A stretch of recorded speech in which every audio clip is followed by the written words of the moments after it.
Hello दोस्तों, यह PCB repairing की पार्ट 2 वीडियो होने वाली है। पार्ट 1 वीडियो में हमने आपको कंपोनेंट को पहचानना बताया था और किस कंपोनेंट के साइड में या फिर नीचे क्या प्रिंट हुआ रहता है उसके बारे में बताया था। उससे आप किसी भी कंपोनेंट को देखकर पहचान सकते हैं और उस वीडियो में हमने कंपोनेंट को दिखाया भी था कि कौन सा कंपोनेंट क्या कहलाता है और कौन सा कंपोनेंट कैसा कैसा वर्क करता है। इस वीडियो में आपको पूरी गाइड मिलेगी, पूरी गाइड किया जाएगा कि किस प्रकार से हम किस कंपोनेंट को पहचानते हैं, साथ ही साथ उसका इंटरनल स्ट्रक्चर क्या होता है और वो कैसे किस प्रकार से वर्क करता है और उसका बिहेवियर कैसा होता है। इस चीज़ को जानने के लिए आप इस वीडियो को अंत तक जरूर देखिए। सबसे पहले मैं इस पीसीबी की बात करूं तो ये हमारी जो पीसीबी है ये डीटीएच सेटअप बॉक्स की पीसीबी है।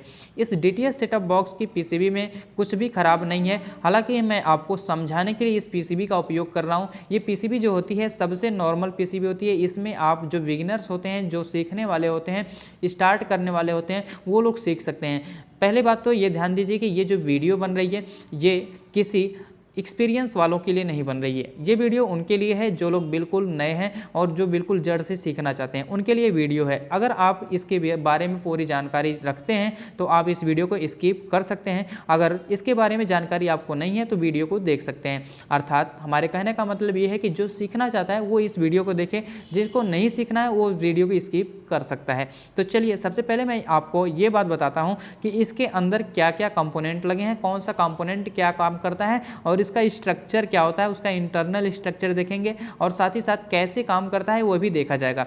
यहाँ पर देखिए सबसे पहले इस पीसीबी में शुरुआत हम करते हैं इस जंक्शन पॉइंट से। ये जो जंक्शन है ये न्यूट्रल और फेस यहाँ पर दिया जाता है। न्यूट्रल और फेस यहाँ पर देने के बाद ये जाता है आगे इस फ्यूज में। ये जो हमारा फ्यूज होता है यह प्रोटेक्शन के लिए लगाया जाता है। जैसे मान लीजिए पीसीबी में कभी ओवरलोड होता है या शॉर्ट सर्किट होता है तो यह फ्यूज उड़ जाता है, मतलब कि सप्लाई को यहाँ से ब्रेक कर देता है और पूरी पीसीबी में लगे कंपोनेंट को जलने से बचा लेता है। मतलब कि ये फ्यूज होता है एज ए प्रोटेक्शन लगाया जाता है। यहाँ पर जो फ्यूज प्रयोग किया जाता है 1 एम्पियर या 2 एम्पियर का प्रयोग किया जाता है। यहाँ पर आप देख सकते हैं ये जो हमारा फ्यूज है ग्लास टाइप फ्यूज है। इसके अंदर एक पतला सा तार होगा, यहाँ पर आपको दिखाई नहीं दे रहा होगा लेकिन इसके अंदर एक पतला सा तार होता है, उसी को हम फ्यूज कहते हैं। अगर ये फ्यूज हो जाए मतलब कि इसका फ्यूज उड़ जाए तो हम इसकी जगह पर नया प्रयोग करते हैं। इसके अंदर किसी भी प्रकार का कोई बदलाव नहीं होता है, हम दूसरा फ्यूज प्रयोग कर लेते हैं। यह 1 एम्पियर या 2 एम्पियर का प्रयोग किया जाता है। किसी किसी सर्किट में 2 एम्पियर तो किसी किसी सर्किट में 1 एम्पियर का प्रयोग किया जाता है। तो यहाँ पर जो फ्यूज लगा हुआ है 2 एम्पियर का लगा हुआ है और 250 वोल्ट यहाँ पर लिखा भी हुआ है। अगर आपके पास पीसीबी है तो आप वहाँ पर देख सकते हैं। यहाँ पर तो आपको क्लियर दिखाई नहीं दे रहा होगा, हो सकता है यहाँ पर दिखाई दे, तो यहाँ पर देख सकते हैं आप 2 एम्पियर का फ्यूज लगा है। F2 एम्पियर लिखा है, उसके बाद 250 वोल्ट सप्लाई लिखा हुआ है। तो ये हमारा फ्यूज है। फ्यूज का सिंबल ऐसे होता है, यहाँ पर ऐसे करके यहाँ पर ऐसे बनाया जाता है, तो ये फ्यूज होता है। मतलब एक जगह से हम फेस की सप्लाई देते हैं तो यहाँ से फ्यूज से होते हुए ये पूरी सर्किट में जाता है। अगर पूरी सर्किट में कहीं पर ओवरलोड या फिर शॉर्ट सर्किट होता है तो उस कंडीशन में ये फ्यूज ब्रेक कर जाता है और ब्रेक करने से पूरी सप्लाई इधर जाने से बच जाती है, मतलब पूरी सप्लाई नहीं जाती, जिसकी वजह से अन्य कंपोनेंट जलने से बच जाते हैं। तो ये हमारा होता है फ्यूज का कार्य। उसके बाद हमारा होता है ये लाइन फिल्टर, इसको बोला जाता है, इसको इंडक्टर भी बोला जाता है। तो इंडक्टर क्या करता है, जो हमारा लाइन में फ्लक्चुएशन होता है, जो करंट में फ्लक्चुएशन होता है, करंट बार बार बदलता रहता है, तो उस फ्लक्चुएशन को कम करने के लिए यहाँ पर लाइन फिल्टर लगाया गया है। लाइन फिल्टर में इसका स्ट्रक्चर कैसे बनेगा, यहाँ पर आप देख सकते हैं एक ऐसे कॉयल बना हुआ है। इस कॉयल में ऐसे लपेट के बाहर निकाल लिया गया है और उसके बीच में एक सेपरेटर लगाया गया है। सेपरेटर के बाद एक और कॉयल बनाया गया है, इस कॉयल को भी यहाँ से बाहर निकाल लिया गया है इस प्रकार से। तो ये जो कॉयल है एक में न्यूट्रल दिया जाएगा और यहाँ से सप्लाई आउट होगी न्यूट्रल की, और एक में फेस दिया जाएगा और यहाँ से सप्लाई आउट होगी फेस की।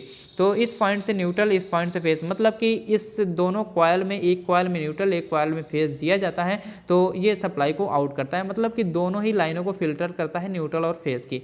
तो ये इसको बोला जाता है लाइन फिल्टर, और कुछ लोग इसको कॉयल भी बोलते हैं और इसका नाम कॉमन मोड कॉयल भी होता है। तो यहाँ पर एक कॉयल प्रयोग किया गया है लाइन को फिल्टर करने के लिए, मतलब कि जो हमारी फ्लक्चुएशन है एसी करंट में जो फ्लक्चुएशन होता है उस करंट को फिल्टर करने के लिए यहाँ पर ये लाइन फिल्टर लगाया जाता है। उसके बाद लाइन फिल्टर के बाद बात करते हैं इस डायोड की। यहाँ पर देखिए 4 डायोड लगाए गए हैं। चारों डायोड का नंबर मैं बताऊँ तो इसका नंबर है IN4007। IN4007 इसका नंबर है। तो IN4007 जो डायोड होता है यह यूज़ किया जाता है 1 एम्पियर की सर्किट के लिए। 1 एम्पियर की कोई सर्किट है तो उसके लिए हम IN4007 यूज़ किया जाता है। ये जो डायोड होता है ये लगभग सभी सर्किटों में आपको मिल जाएगा। हो सकता है ये जो IN4007 है इसके जगह पे IN5408 हो या फिर IN5399 ये भी डायोड हो सकता है। ये डायोड की क्वालिटी है एम्पियर के हिसाब से। तो ये जो हमारा 5399 होता है ये 1.5 एम्पियर के लिए आप यूज़ कर सकते हैं, 1.5 एम्पियर सप्लाई के लिए यूज़ कर सकते हैं। और जो हमारा ये 5408 होता है इसको हम यूज़ कर सकते हैं 3 एम्पियर तक। तो ये हमारा डायोड की रेटिंग होती है, एम्पियर के हिसाब से इसकी रेटिंग भी आती है। तो ये जो हमारा डायोड है IN4007 है, यहाँ पर आप देख सकते हैं 4 डायोड लगाए गए हैं। इन चारों डायोडों का ब्रिज रेक्टिफायर बनाया गया है। ब्रिज रेक्टिफायर किस प्रकार से बनता है, अगर आपको बनाने नहीं आता तो आप कमेंट बॉक्स में कमेंट कर सकते हैं या फिर हमारी ब्रिज रेक्टिफायर की वीडियो आप जाकर देख सकते हैं, डिस्क्रिप्शन में उसका लिंक दे दिया जाएगा। तो ये जो डायोड होता है, डायोड का सिंबल कुछ इस प्रकार से होता है। और डायोड काम क्या करता है मैं उसके बारे में बता दूं। डायोड का सिंबल कुछ इस प्रकार से होता है, यहाँ पर आप देख सकते हैं। एक तरफ इसका एनोड पॉइंट होता है तो एक तरफ इसका कैथोड पॉइंट होता है। मैं यहाँ पर आपको दिखाने की कोशिश करूँ। जो हमारा डायोड है, डायोड के एक तरफ में सिल्वर की पट्टी होती है, यहाँ पर आप देख सकते हैं। एक तरफ में सिल्वर की पट्टी होती है, एक तरफ में सिल्वर की पट्टी नहीं होती। मतलब कुछ डायोड इस प्रकार से बना होता है, ऐसे आप देख सकते हैं। यहाँ पर एक तरफ सिल्वर की पट्टी होती है जो सफ़ेद सी चमकती है और एक तरफ पूरा ब्लैक होता है। जिस साइड में सिल्वर की पट्टी होती है उस पॉइंट को हम कैथोड पॉइंट कहते हैं और जिस साइड में सिल्वर की पट्टी नहीं होती है उस साइड को हम एनोड पॉइंट कहते हैं। तो ये हमारा एनोड हो गया, ये कैथोड हो गया। मतलब कि इस सिंबल में अगर बात करें तो ये वाला पॉइंट एनोड है और ये वाला पॉइंट कैथोड है। अब ये डायोड करता क्या है, डायोड के 2 काम होते हैं। पहला काम ये होता है रेक्टिफिकेशन का, मतलब कि यह AC को DC में कन्वर्ट करता है। और दूसरा काम अगर इसकी बात करें तो ये सप्लाई को यूनी डायरेक्शनल बनाता है, मतलब एक दिशा में जाने देता है, दूसरी दिशा से वापस लौट कर नहीं आने देता है। ये हमारा डायोड का काम होता है। अगर हम इंजीनियरिंग भाषा में बात करें तो ये हमारा डायोड जो होता है ये फॉरवर्ड बायस में काम करता है, रिवर्स बायस में काम नहीं करता है। तो इस वीडियो को बहुत ही बिगिनर्स लोग भी देख रहे होंगे और बहुत जो जानकारी रखते हैं इसके बारे में वो भी लोग देख रहे हैं। तो उनके बारे में मैं बता दूं कि ये जो डायोड होता है फॉरवर्ड बायस में काम करता है। और जो लोग सीख रहे हैं उनके बारे में मैं बता दूं कि ये एक तरफ से सप्लाई को जाने देता है, दूसरी तरफ से सप्लाई को नहीं आने देता है। तो ये डायोड का काम होता है। डायोड का काम समझने के बाद हम यहाँ पर ब्रिज रेक्टिफायर के बारे में समझ लेते हैं। ब्रिज रेक्टिफायर जो होता है ये 4 डायोडों का कॉम्बिनेशन होता है। 4 डायोड को कॉम्बिनेशन में बनाकर इसका कनेक्शन करके इसको ब्रिज रेक्टिफायर में कन्वर्ट किया जाता है। जब इसको ब्रिज रेक्टिफायर में कन्वर्ट कर दिया जाता है तो इसके बाद क्या करता है, AC सप्लाई को रिपल्ड DC में कन्वर्ट कर देता है। मतलब कहने का मतलब यह है कि जो हमारी AC सप्लाई होती है उसको DC में कन्वर्ट करने के लिए कुछ न कुछ डिवाइस की आवश्यकता पड़ती है। तो यहाँ पर कोई अगर बड़ी डिवाइस लगाते हैं तो वो यहाँ पर बल्कि हो जाएगा, बहुत भारी हो जाएगा, PCB ज़्यादा बड़ा हो जाएगा। तो इस वजह से यहाँ पर डायोड को लगाकर भी हम DC बना सकते हैं। तो यहाँ पर डायोड का 4 डायोड का कॉम्बिनेशन ब्रिज रेक्टिफायर की तरह करके इसको DC बनाया जाता है। तो ये जो डायोड DC बनाता है ये प्योर DC नहीं बना पाता है, ये रिपल्ड DC बनाता है। तो रिपल्ड DC को फिल्टर करने के लिए, मतलब इसमें जो भी अगर फ्लक्चुएशन है या फिर कुछ फिल्टर करना है, फ्रीक्वेंसी फिल्टर करना है या फिर कुछ अन्य चीज़ों को फिल्टर करना है, जो भी इसमें AC के कंपोनेंट बच जाते हैं, AC की फ्लिकरिंग बच जाती है, उस चीज़ को कंपनसेट करने के लिए, उस चीज़ को खत्म करने के लिए यहाँ पर एक फिल्टर लगाया जाता है। यहाँ पर आप देख सकते हैं ये 450 वोल्ट का इलेक्ट्रोलिटिक फिल्टर होता है। ये क्या करता है, यह रिपल्ड DC सप्लाई को प्योर DC में कन्वर्ट कर देता है। मतलब कि इस DC में जो भी अशुद्धियाँ होती हैं उसको ये फिल्टर करके प्योर DC में कन्वर्ट कर देता है। अब यहाँ पर बात आती है कि ये जो कैपेसिटर है ये फिल्टर कैसे करता है। तो कैपेसिटर जो होता है चार्ज को स्टोर करता है।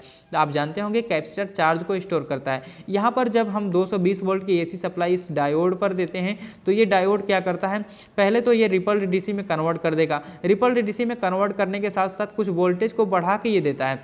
कुछ वोल्टेज को क्यों बढ़ा देता है, क्योंकि जो हमारी AC लाइन होती है, AC लाइन में फ्रीक्वेंसी होती है, DC लाइन में फ्रीक्वेंसी नहीं होती है। तो ये क्या करता है, फ्रीक्वेंसी को फिल्टर करते करते ये सप्लाई को बढ़ा देता है। मतलब कि अगर हम यहाँ पर 230 वोल्ट दिए तो यहाँ पर 300 के पार वोल्ट मिलेगा, मतलब कि 350 के आसपास में वोल्ट मिल सकता है।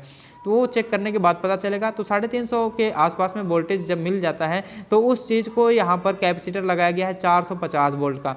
तो कभी कभी ये हो सकता है कि 400 वोल्ट के आसपास में भी पहुँच जाए, तो कैपेसिटर जब भी लगाते हैं तो उस वोल्ट से ज़्यादा रेटिंग का ही लगाते हैं। तो यहाँ पर मान लीजिए कि हम 300 वोल्ट मिल गया डीसी में, तो यहाँ पर जो उसको फिल्टर करेगा वो कैपेसिटर उससे ज़्यादा क्षमता का होना चाहिए। तो यहाँ पर 450 वोल्ट का ये कैपेसिटर लगाया गया है। यहाँ पर आप देख सकते हैं 450 वोल्ट का ये कैपेसिटर यहाँ पर लगा हुआ है।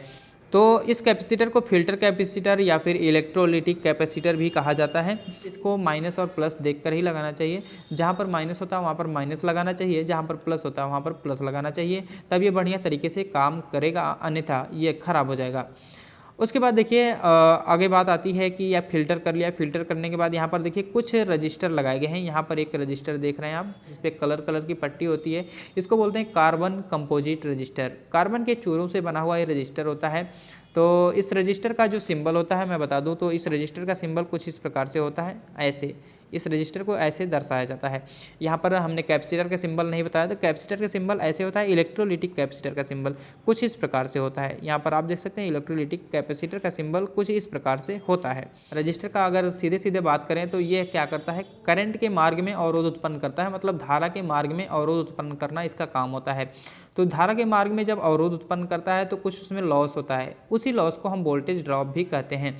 तो ये हमारा रजिस्टर वोल्टेज ड्रॉप करवा के यहाँ पर जो भी कंपोनेंट लगे उसको जितना वोल्ट चाहिए उतना वोल्ट यहाँ पर मिल जाता है।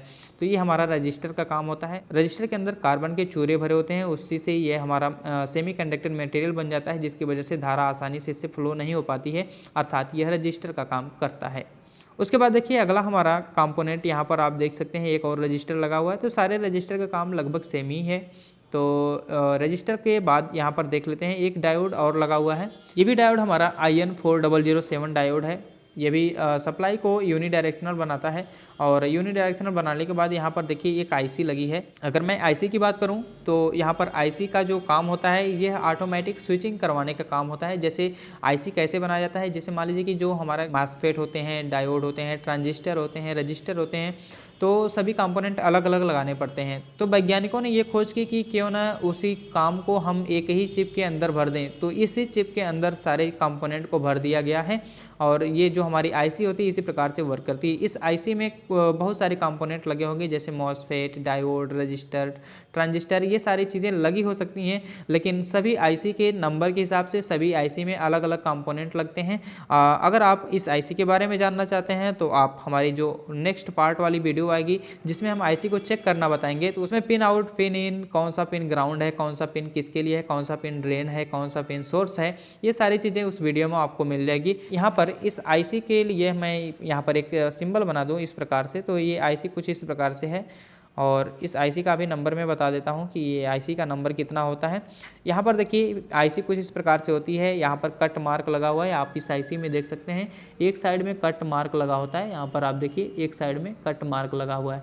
इस कट मार्क से क्या पहचान होती है, तो इस कट मार्क से एक पहचान ये होती है कि यहाँ पर जो कट मार्क के इस साइड में होता है यह 1 नंबर की पिन, उसके बाद 2 नंबर, उसके बाद 3 नंबर, 4 नंबर, और यहाँ पर 5, 6, 7, 8 पिनें कुछ इस प्रकार से निकली होती हैं। तो यहाँ पर 1 नंबर बोलेंगे, 2, 3, 4, 5, 6, 7, 8 है, ये हमारी आईसी की पिनें हैं।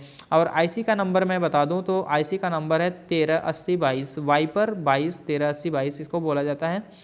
तो यहाँ पर देखिए आईसी का नंबर है 138022A, इसको बोल सकते हैं। ये हमारी आईसी ऑटोमेटिक स्विचिंग का काम करवाती है। जैसे मान लीजिए कि हमारे पास कोई स्विच है, उस स्विच को हम प्रेस करके एक बार किसी बल्ब को बंद कर रहे हैं, फिर उसके बाद हम दोबारा स्विच को प्रेस करेंगे, तब तक हमको टाइम बहुत ज़्यादा लग जाएगा। मतलब 2-3 बार प्रेस करने पे हमको लगभग 5 सेकेंड लग सकते हैं। तो ये जो आईसी है ये माइक्रो सेकेंड में कितनी बार किसी भी चीज़ को स्विचिंग करा सकती है। तो इस आईसी का ये काम होता है। हम उस चीज़ को स्विच से नहीं कर सकते, 1 वे स्विच से नहीं कर सकते, या 2 वे स्विच से नहीं कर सकते, मतलब मैनुअली हम उस चीज़ को नहीं कर सकते। तो ये आईसी यहाँ पर स्विचिंग का काम करने के लिए उपयुक्त है। उसके बाद देखिए यहाँ पर मैं अगले कंपोनेंट की बात करूं तो यहाँ पर एक डायोड और लगा है, और इस डायोड का भी नंबर है IN4007। हमने आपको पहले ही बताया कि जो हमारा डायोड होता है, डायोड IN4007 सबसे ज़्यादा यूज में लाया जाता है। तो ये हमारा डायोड है IN4007।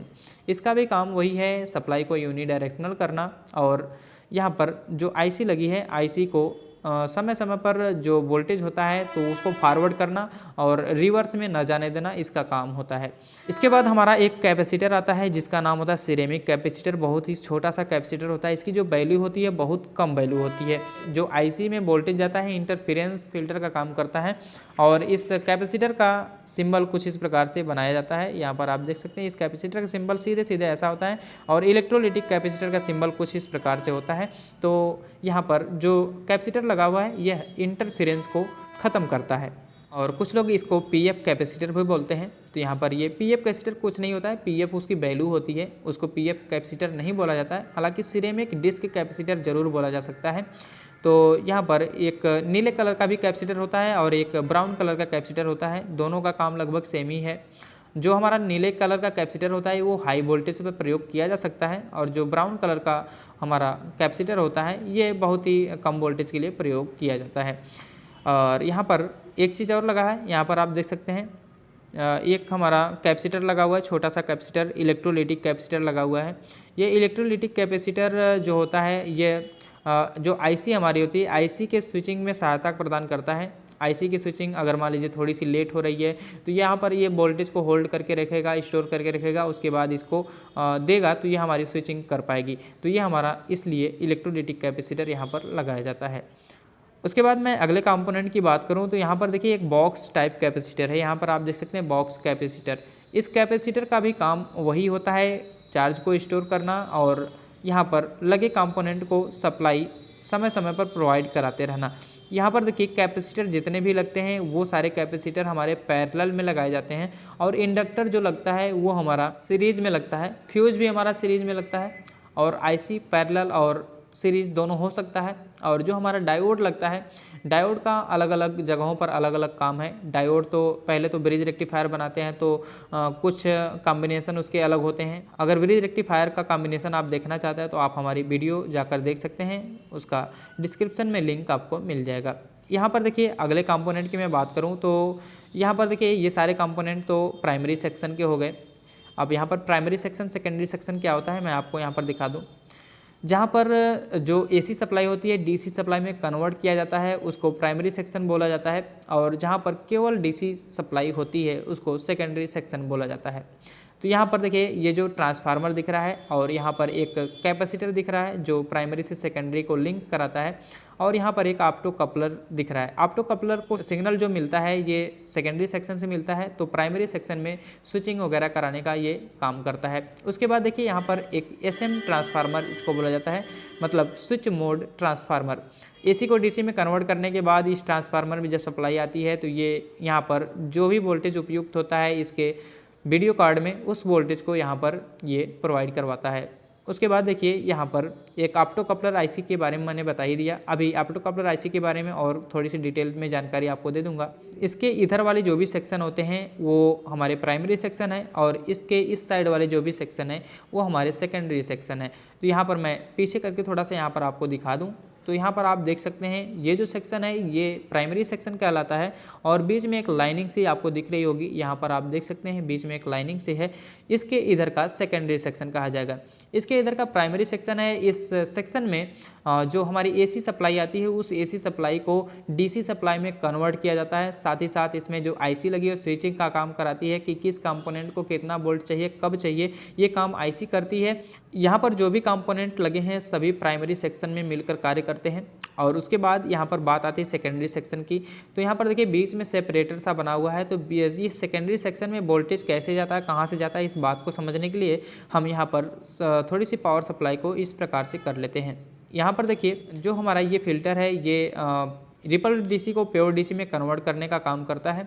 और यहाँ पर जो हमारा एसएम ट्रांसफार्मर है, एसएम ट्रांसफार्मर के बारे में अगर मैं बात करूँ तो एसएम ट्रांसफार्मर क्या होता है। यहाँ पर देखिए जो हमारा एसएम ट्रांसफार्मर है, एसएम ट्रांसफार्मर में दो प्रकार की बाइंडिंग होती है, एक प्राइमरी बाइंडिंग होती है, एक ऑक्सिलरी बाइंडिंग होती है। ऑक्सिलरी बाइंडिंग जो होती है सेकेंडरी साइड में होती है और प्राइमरी बाइंडिंग प्राइमरी साइड में होती है। अगर मैं इस एसएम ट्रांसफार्मर के बारे में बात करूं तो इसका कुछ डिजाइन इस प्रकार से होता है। यहाँ पर आप देख सकते हैं ये इसका प्राइमरी बाइंडिंग है और उसके बाद यहाँ पर सेकेंडरी बाइंडिंग जो ऑक्सिलरी बाइंडिंग कही जाती है।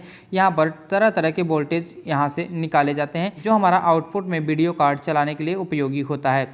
यहाँ पर देखिए ये जो एसएम ट्रांसफार्मर होता है ये इंडक्टेंस के सिद्धांत पर कार्य करता है। अभी देखिए जो हमारा ये प्राइमरी वाइंडिंग है, प्राइमरी वाइंडिंग से फ्लक्स लिंक होकर सेकेंडरी वाइंडिंग में जाता है, तो यहाँ पर सेकेंडरी वाइंडिंग में वोल्टेज इंड्यूस्ड हो जाता है। तो ये हमारा एसएम ट्रांसफार्मर इस प्रकार से काम करता है। इसकी जो बाइंडिंग है ना, यहाँ पर देख सकते हैं जो बीच में सेपरेटर लगा हुआ है, इसका जो प्राइमरी वाइंडिंग सेकेंडरी वाइंडिंग किसी प्रकार से लिंक नहीं होता है, बस एक फ्लक्स लिंकेज के माध्यम से सेकेंडरी में वोल्टेज इंड्यूस्ड होता है और वही वोल्टेज यहाँ पर सेकेंडरी में वर्क करता है। अभी देखिए यहाँ पर एसएम ट्रांसफार्मर के जस्ट बगल में एक कैपेसिटर लगा होता है। यहाँ पर आप देख सकते हैं ये ब्लू सा दिख रहा होगा आपको ये कैपेसिटर। इस कैपेसिटर की अगर स्ट्रक्चर की बात करें तो इसका कुछ इस प्रकार से होता है। ये हाई वोल्टेज के ऊपर प्रयोग किया जाता है। यहाँ पर जो हमारा कैपेसिटर होता है, इस कैपेसिटर के खराब हो जाने से जो हमारी लाइन, जो हमारा केबल जाता है डीटीएच की छतरी की तरफ, तो उस केबल में लाइन आने लगती है, उस केबल में करंट आने लगता है। तो इस कैपेसिटर के खराब होने से ऐसा होता है। इस कैपेसिटर को चेंज करने से ये प्रॉब्लम दूर हो जाती है, या फिर इस कैपेसिटर को निकाल देने से भी प्रॉब्लम दूर हो जाती है, क्योंकि ये जो हमारा कैपेसिटर होता है ये प्राइमरी से सेकेंडरी को लिंक कराता है। यहाँ पर आप देख सकते हैं इस पीसीबी में जो हमारा प्राइमरी सेक्शन है और यहाँ पर सेकेंडरी सेक्शन है। यहाँ पर कैपेसिटर का एक पॉइंट ये है और कैपेसिटर का दूसरा पॉइंट यहाँ पर है। तो ये हमारा जो होता है ये ग्राउंड से लिंक होता है। सभी जितने भी यहाँ पर कैपेसिटर वगैरह लगे हैं सबके माइनस से ये अटैच होता है। यहाँ पर आप देख सकते हैं सबके माइनस से ये अटैच होता है। तो इस वजह से अगर हमारा किसी भी वजह से हमारे सेकेंडरी साइड में अगर करंट का झटका लग रहा है तो इस कैपेसिटर के खराब होने की वजह से लग सकता है। तो इस कैपेसिटर को चेंज करने पर ये प्रॉब्लम दूर हो जाएगी। ये भी हमारा डिस्क टाइप कैपेसिटर है, ये हाई वोल्टेज पर यूज किया जाता है। अभी देखिए इसके बगल में एक हमारा ऑप्टो कपलर आईसी लगा हुआ है।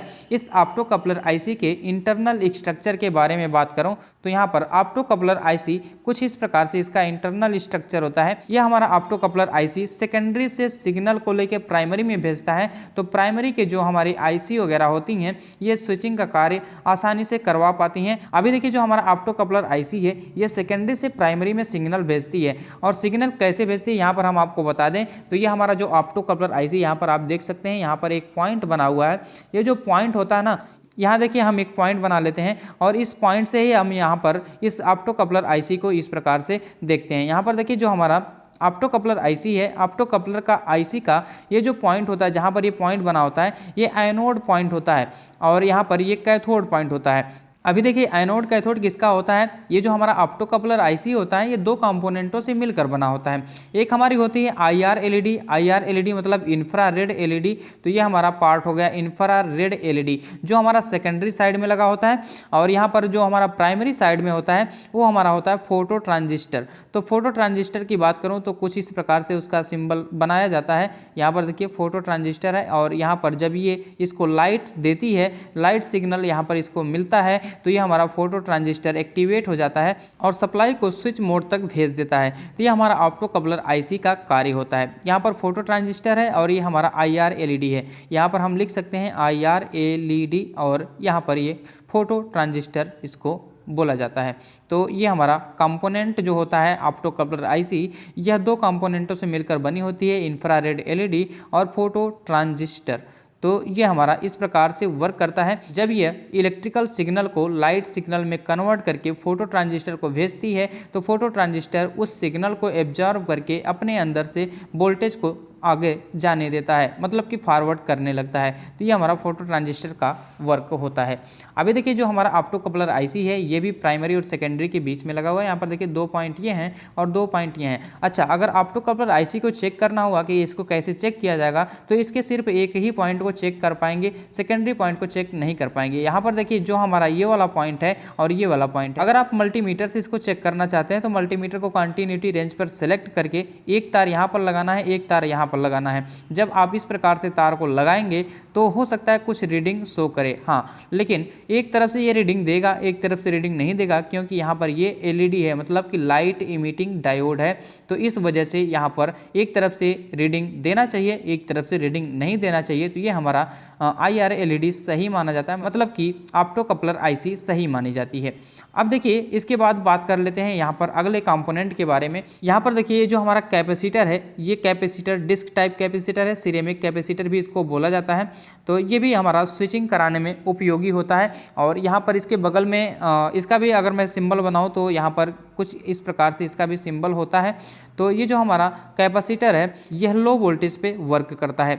अभी देखिए इसके बगल में एक ट्रांजिस्टर लगा हुआ है। ट्रांजिस्टर के बारे में मैं थोड़ा सा आपको डिटेल से बता दूं तो यहाँ पर जो ट्रांजिस्टर होता है इसका इंटरनल स्ट्रक्चर कुछ इस प्रकार से होता है और यहाँ पर ऐसे इसको बनाया जाता है। यहाँ पर आप देख सकते हैं एक हमारा होता है कलेक्टर, एक होता है हमारा एमीटर और यहाँ पर बीच वाला पॉइंट जो होता है वो होता है बेस। अगर मैं इसके स्ट्रक्चर की बात करूँ, मतलब कि इसको देखा कैसे जाता है, तो यहाँ पर देखिए 3 पॉइंट होते हैं।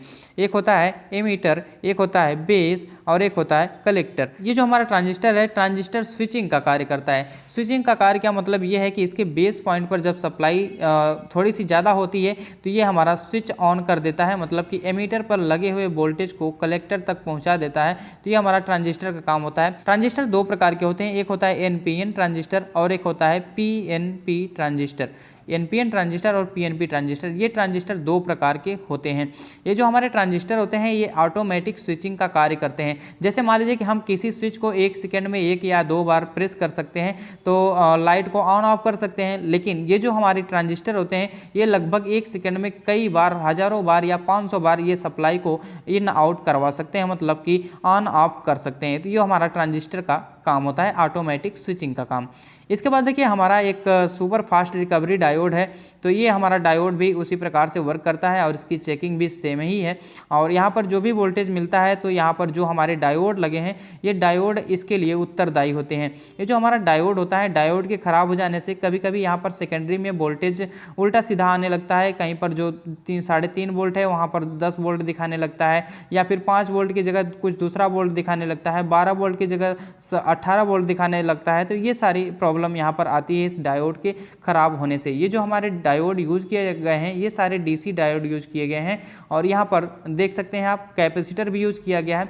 तो डायोड के स्ट्रक्चर के बारे में हमने आपको पहले ही बता दिया। तो ये जो हमारे कैपेसिटर हैं सारे इलेक्ट्रोलिटिक कैपेसिटर हैं, यह डीसी को फिल्टर करने के लिए यहाँ पर लगाए गए हैं। मतलब कि जो हमारी डीसी सप्लाई इधर आएगी उसको फिल्टर करने के लिए ये कैपेसिटर लगाए जाते हैं, तो हमारा प्योर डीसी आगे तक पहुँचता है। ये हमारे कैपेसिटर सारे जो भी कैपेसिटर हैं यहाँ पर ये इलेक्ट्रोलिटिक कैपेसिटर लगाए गए हैं। और यहाँ पर देखिए एक हमारा यहाँ पर जंक्शन बना हुआ है। यहाँ पर आप देख सकते हैं ये 10 वोल्ट का जंक्शन है। अगर मान लीजिए कि हम यहाँ पर सप्लाई दे दिए 230 वोल्ट की एसी सप्लाई दे दिए, तो हम यहाँ पर 10 वोल्ट वाले जंक्शन पे जब चेक करेंगे तो यहाँ पर 10 वोल्ट डीसी आना चाहिए। अगर यहाँ पर 10 वोल्ट डीसी आ रहा है मतलब कि प्राइमरी की साइड सही है। तो इससे भी हम पता लगाते हैं कि पीसीबी हमारी सही है या खराब है। इसके बाद देखिए यहाँ पर 2 रजिस्टर लगे हुए हैं। तो रजिस्टर का सिंबल आप जानते ही होंगे, इस प्रकार से होता है। और यहाँ पर रजिस्टर क्या करता है, करंट के मार्ग में रुकावट उत्पन्न करता है, मतलब वोल्टेज को ड्रॉप भी करवाता है। इसके बाद देखिए यहाँ पर एक इंडक्टर कॉयल है, इसको ड्रम टाइप कॉयल बोला जाता है। और ये जो इंडक्टर होता है इसका इंटरनल स्ट्रक्चर की बात करें तो यहाँ पर देखिए ये जो ड्रम कॉयल है यहाँ पर कुछ इस प्रकार से बनाया जाता है। तो इसके अंदर क्या होता है, एक तार यहाँ पर निकल गया और यहाँ पर कॉयल बना के यहाँ पर दूसरा तार भी इस प्रकार से निकल जाता है। तो ये हमारी इंडक्टर कॉयल होती है। ये इंडक्टर कॉयल क्या करती है, करंट के फ्लक्चुएशन को कम करती है। करंट का जो फ्लक्चुएशन होता है ना, उस फ्लक्चुएशन को ये इंडक्टर कम करता है। इंडक्टर के आसपास में जो लिखा होता है वो एल लिखा होता है, एल यहाँ पर L3 लिखा हुआ है। तो ये जो हमारा इंडक्टर होता है इसको एल से प्रदर्शित किया जाता है। अब देखिए ये जो पीसीबी है, पीसीबी के सारे कंपोनेंटों के बारे में हमने बताया और यहाँ पर सारे स्ट्रक्चर के बारे में बताया कि किस कंपोनेंट का किस प्रकार से स्ट्रक्चर होता है। तो अगर आप हमारी पीसीबी रिपेयरिंग की फर्स्ट वीडियो नहीं देखें तो उस वीडियो को जाकर पहले समझ लीजिए, उसके बाद इस वीडियो को देखेंगे तो आपको बेहतर समझ में आएगा। तो आज के लिए बस इतना ही, मिलते हैं अब अगली वीडियो के साथ। तब तक के लिए धन्यवाद। जय हिंद।